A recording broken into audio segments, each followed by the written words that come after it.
সর্বপ্রথমেই ভক্তি জানান আমার এই পবিত্র ভূখণ্ডের ইষ্ট দেব দেবী শিব আর চণ্ডী বাবা মা। ভক্তি জানান আমার এই কুচবিহার রত্নপীঠের পরম ধন্য মহারাজা শ্রী শ্রী অনন্ত রায়ের শ্রীচরণ। মঞ্চে উপস্থিত দি গ্রেটার কুচবিহার পিপল অ্যাসোসিয়েশনের সেন্ট্রাল কমিটির প্রেসিডেন্ট, ভাইস প্রেসিডেন্ট, অন্যান্য সদস্য, তার সাথে উপস্থিত মঞ্চ বিশিষ্ট অতিথিবর্গ এবং ভক্তি জানান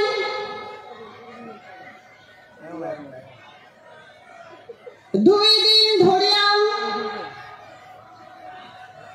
বীর সূর্য বিশ্ব মহাবীর চিলা রায়ের জন্ম জয়ন্তী উপলক্ষে এই বর্ণাঢ্য অনুষ্ঠানত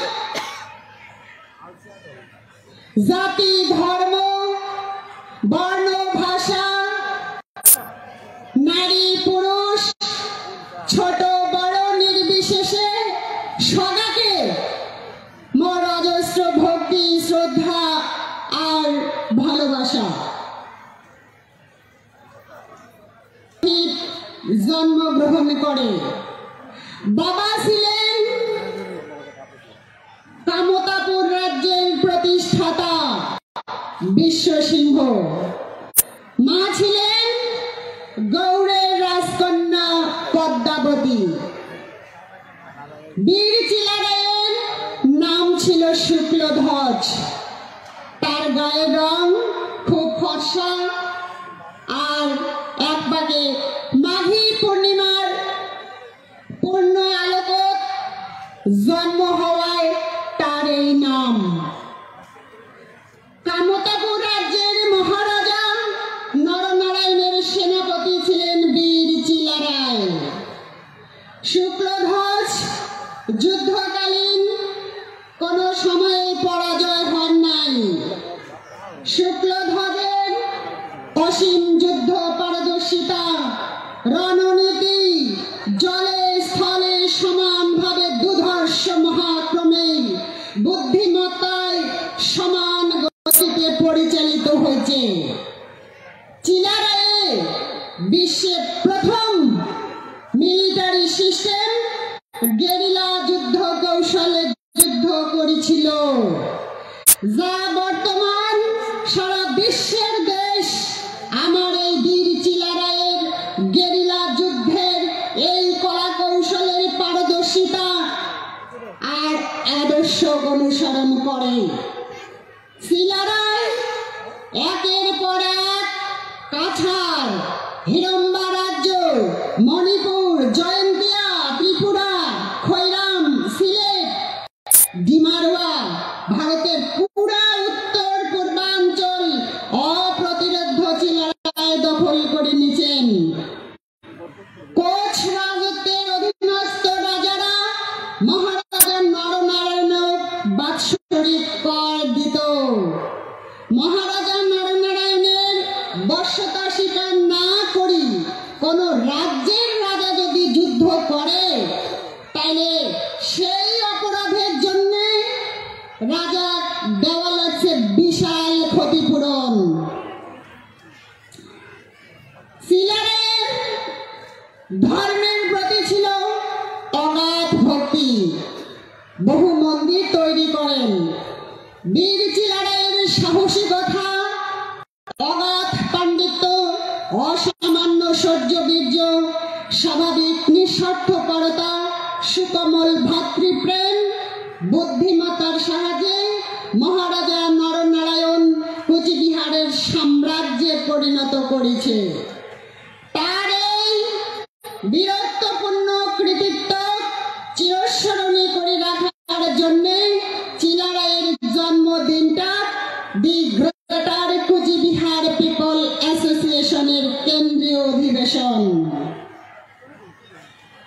শ্রদ্ধেয় মহান ধর্মপ্রাণ বৃহত্তর কোচবিহারবাসী, the greater Cooch Behar people association Maharaja Shri Shri Ananta রায়ের আশীর্বাদে প্রতিষ্ঠিত হয় 1998 সালের 9 সেপ্টেম্বর। উদ্দেশ্য ভারত ভর্তি চুক্তির কার্যকারিতা এবং কোচবিহার ভূখণ্ডের ভাষা, কৃষ্টি, সংস্কৃতি, সাহিত্য, ইতিহাস, ঐতিহ্য, সামাজিক, ভৌগোলিক, রাজনীতিক, অর্থনৈতিক, ধর্মীয় ইত্যাদির বিকাশ সাধন করা। এবার আমরা যদি ভারতবর্ষের ইতিহাস লক্ষ্য করি তাইলে দেখা যায় যে প্রাচীনকালে ক্ষত্রিয় রাজা বিশ্বামিত্র আর স্বর্গের অপ্সরী মেনকার সন্তান শকুন্তলা, শকুন্তলা দুষ্মন্তের বেটা ভরত, রাজা ভরত বীর যোদ্ধা, উপমহাদেশের সমস্ত অঞ্চল জয় করেছে। বর্ষ নামক এক বিশেষ অঞ্চল ভরত দান করে। রাজা ভরত থাকি এই এলাকার নাম হয় ভারতবর্ষ। এই ভারতবর্ষে প্রথম বিদেশি আক্রমণের নেতা পারস্য সম্রাট দারায়ুস। পারস্যের বর্তমান নাম ইরান। দারায়ুস পারস্য সাম্রাজ্য পশ্চিম ভারত পর্যন্ত বিস্তৃত করার উদ্দেশ্যে নৌসেনা সাইলাস সিন্ধু নদে ঢুকে পড়ে তার নৌবাহিনী নিয়ে। ভারতবর্ষে তখন সিন্ধু নদের অববাহিকায় বহিরাগত আর্য জাতি বসবাস করে। পারস্যের নৌবাহিনীর সেনারা সিন্ধু নদী হিন্দু বলে উচ্চারণ করে, আর তখন থাকি ওই এলাকার বাসিন্দাদের হিন্দু বলে অভিহিত করে। খ্রিস্টপূর্ব 500 শতকের কাছাকাছি সময়ত পরবর্তী সময়ে মোগল পিরিয়ডে এই ভারতবর্ষের নাম হয় হিন্দুস্থান।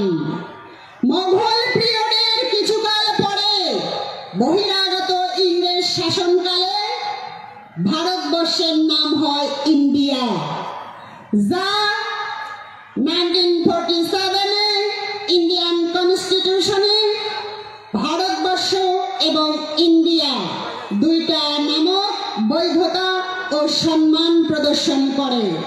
কিন্তু ভারতীয় সংবিধানে ভারত নামটি সাংবিধানিক রূপ দেওয়া হয়।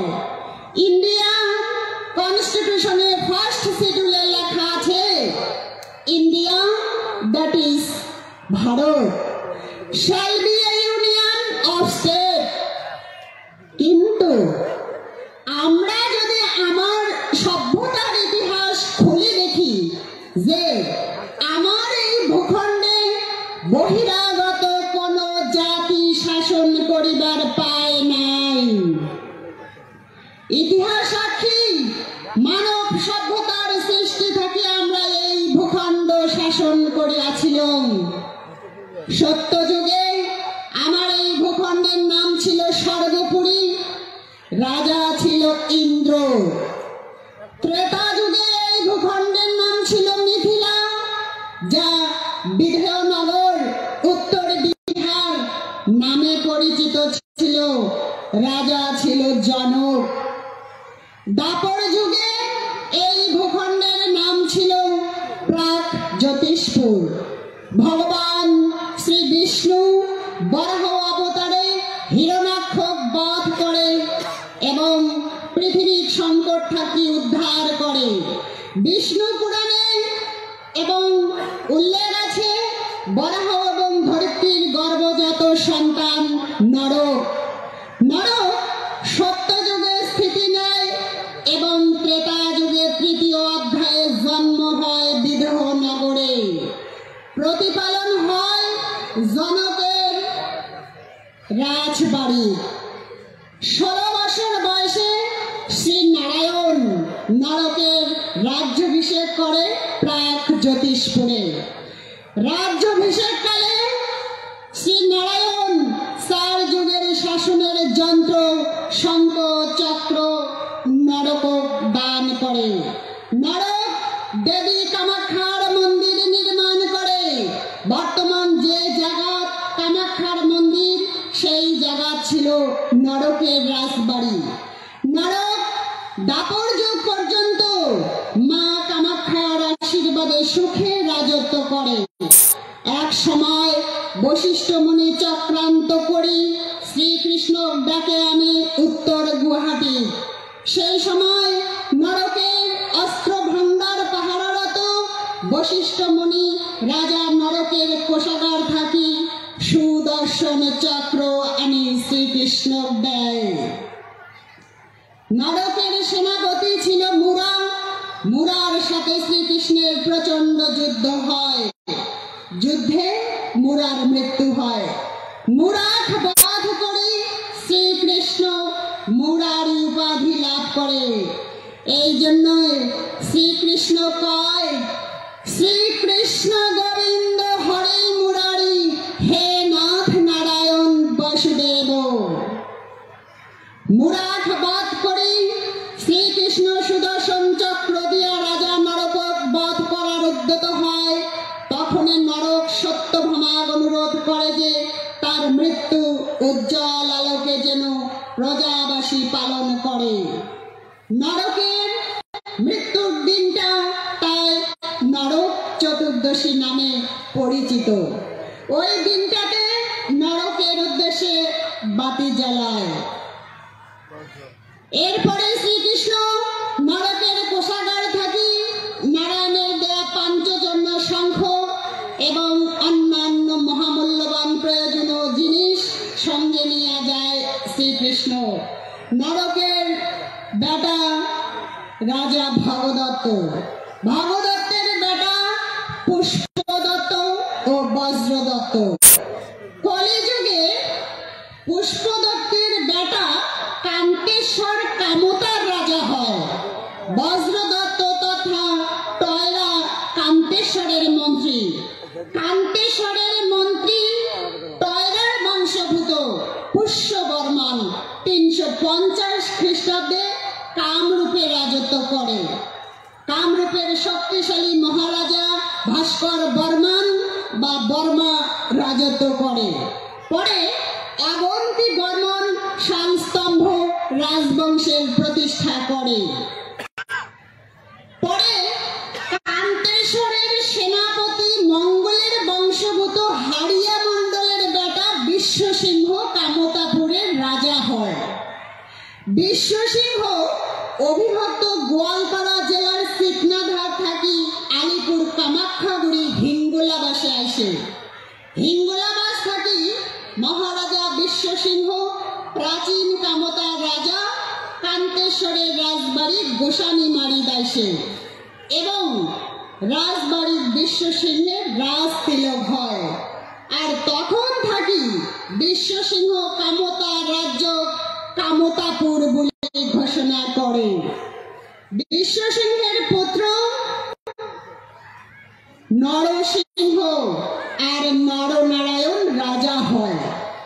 নরসিংহ ভুটান নেপাল হয়েছে।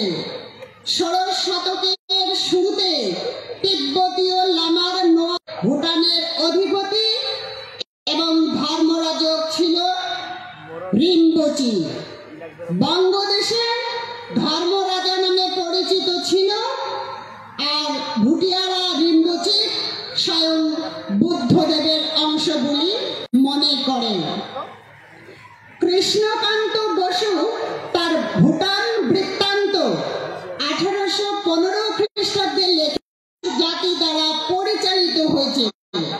লামসপ্ত নামে এক সন্ন্যাসী ভুটানে আসে। এই ধর্মরাজার মন্ত্রী দেবরাজগুলি পরে সম্মানিত হয়। রংপুরের জজ মিস্টার স্কটের বিবরণ থাকি এই তথ্য সংগৃহীত। দরঙ্গের সমুদ্র নারায়ণের বংশাবলীর উল্লেখ আছে।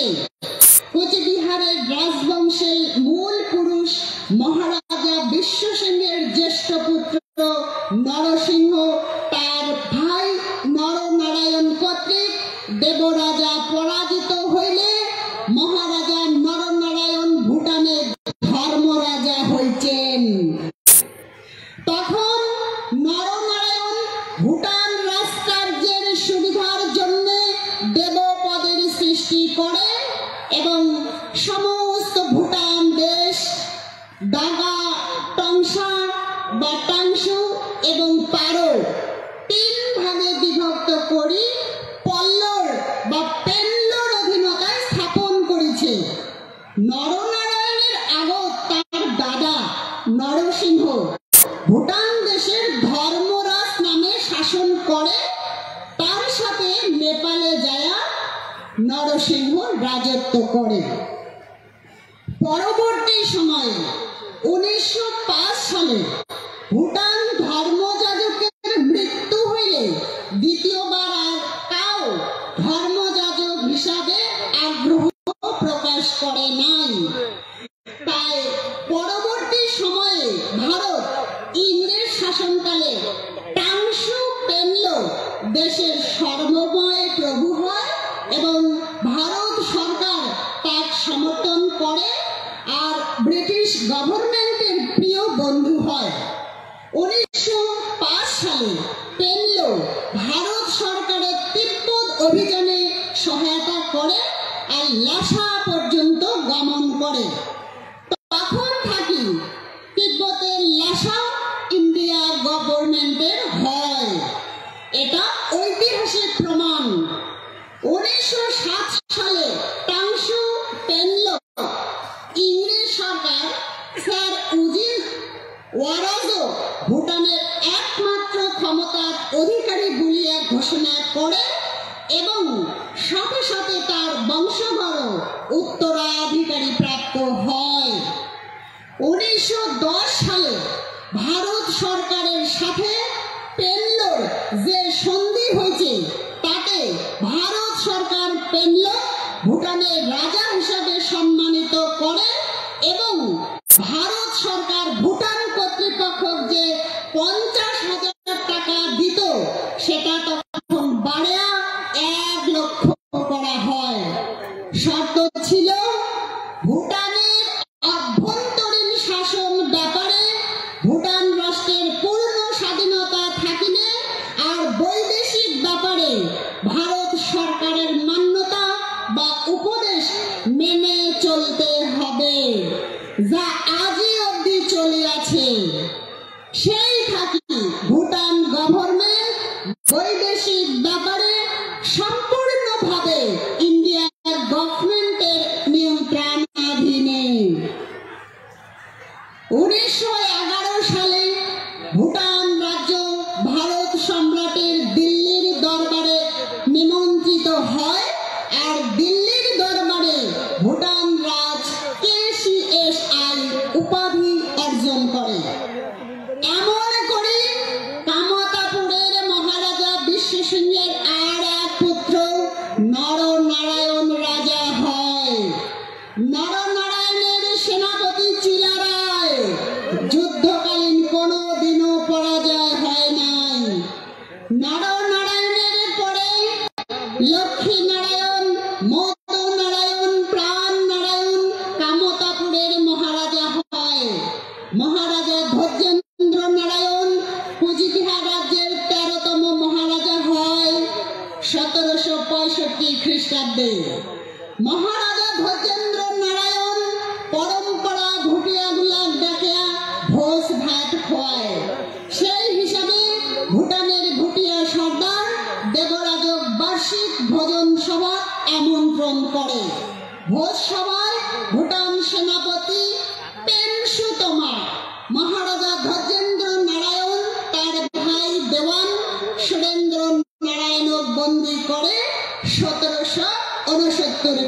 খ্রিস্টাব্দে ভুটানের রাজধানী কোনাখাত মহারাজা গৃহবন্দী করে রাখে।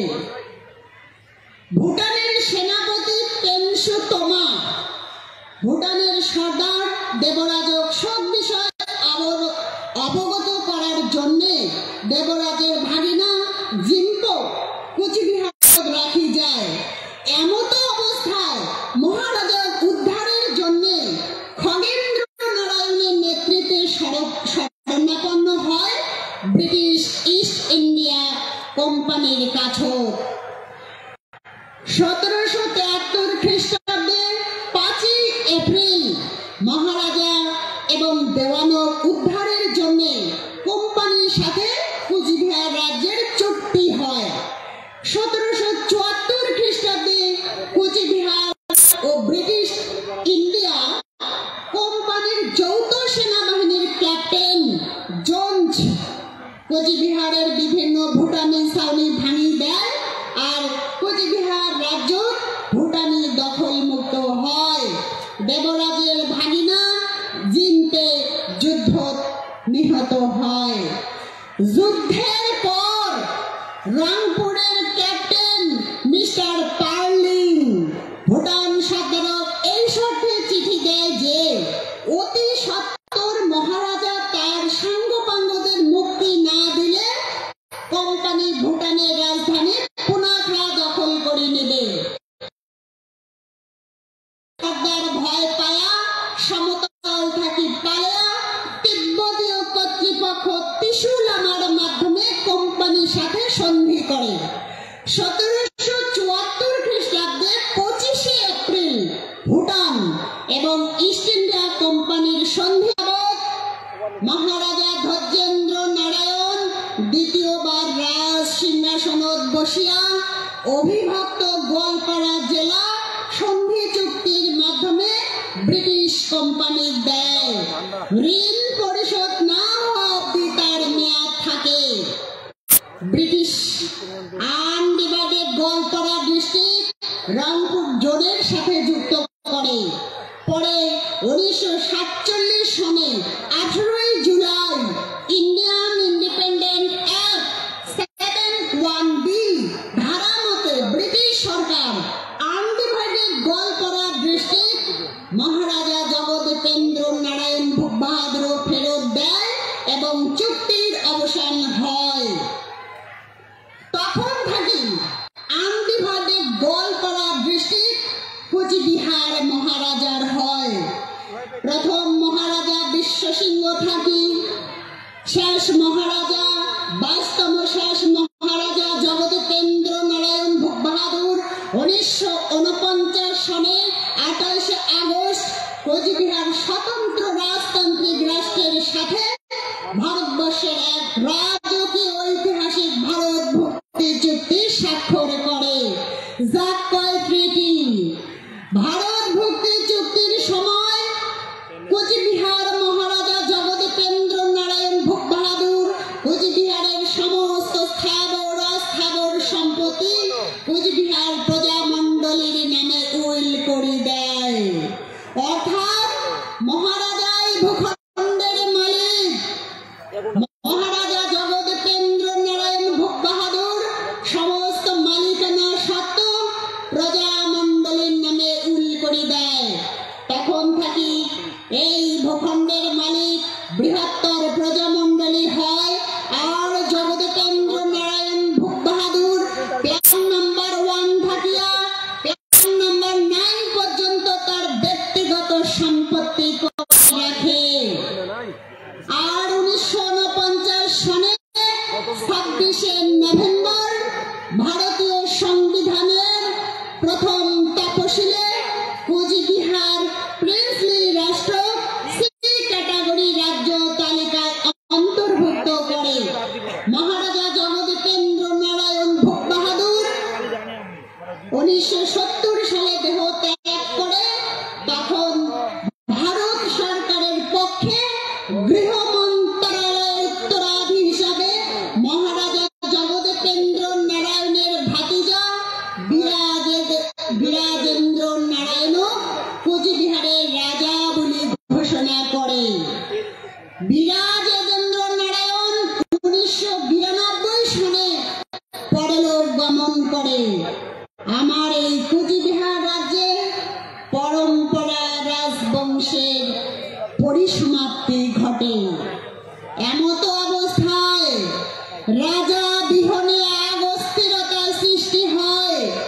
যেহেতু রাজা বানিয়া জীবন যাপন করা সৃষ্টির লগ্ন থেকে পরম্পরা চলিয়া আছে, সেই হেতু কুচবিহার রাজ্যের বিভিন্ন জ্ঞানী গুণী ধার্মিক ব্যক্তিগণ ঠিক করে বিষ্ণু ধরিত্রীর গর্ভজাত সন্তান নরক, নরকের পুত্র ভগদত্ত, ভগদত্তের পুত্র পুষ্পদত্ত, পুষ্পদত্তের পুত্র কান্তেশ্বর, সেই মহারাজা কান্তেশ্বরের বংশভূত অনন্তরায়ক রাজ্যাভিষেক করে গোসানিমারি মহারাজা কান্তেশ্বরের রাজপাট। 1994 সনের পবিত্র মাঘী পূর্ণিমার পূর্ণ তিথি হাজার হাজার মানুষের উপস্থিতিতে প্রভাত শাস্ত্রী পদ্মশ্রী পুরস্কার প্রাপ্ত সম্মানীয় ধর্মনারায়ণ বর্মা, শিক্ষক মহেন্দ্র দাস, দার্জিলিং এর কেশবচন্দ্র রায়, ক্ষত্রিয় সমিতির সভাপতি রাজবালা ব্রহ্মচারিণী, অরুণ কুমার রায় সরকার, মহেন্দ্র দাস, আরো বহু মান্যগণ্য ব্যক্তি মহা সমারোহে অনন্তরায়ক রাজ তিলক পরায়। তখন থাকি এই কুচবিহার ভূখণ্ডের মহারাজা হয় অনন্ত রায়। আজকে তার এই অসীম কর্ম দক্ষতায় ধর্মনীতি, রাজনীতি, সমাজনীতি জ্ঞানে উদ্ভাসিত হয়ে সত্যনিষ্ঠা সহকারে সমস্ত বৃহত্তর কুচবিহারবাসী সংঘবদ্ধ হয়েছে। ভারতবর্ষের সংবিধানের পরিকাঠামোর মাধ্যমে প্রথম তপশিলে কুচবিহার রাজ্য পুনর্গঠনের নতুন কেন্দ্রীয় শাসিত রাজ্য তালিকায় অতি সত্বর কুচবিহার রাজ্য স্থান লাভ করিবে বলিয়া আমার গোলার দৃঢ় বিশ্বাস। তাইলে আমার এই প্রস্তাবিত এলাকার উন্নয়নের জোয়ার আসিবে। আমরা জাতি, ধর্ম, ভাষা নির্বিশেষে এই ভূখণ্ডে সুখে স্বাচ্ছন্দ্যে জীবন যাপন কর্ম। সেহেতু আইসো সমগ্র কুচবিহারবাসী সংঘবদ্ধ হওয়া আমার ভাবি কুচবিহার রাজ্যের শাসন বিধি ব্যবস্থাপনার অংশগ্রহণ করিয়া মানব সভ্যতার সর্বোচ্চ শিখরে জীবন যাপন করি আর গড়ে তুলি সোনার কুচবিহার। জয় শিবচণ্ডী। যথা ধর্ম তথা জয়।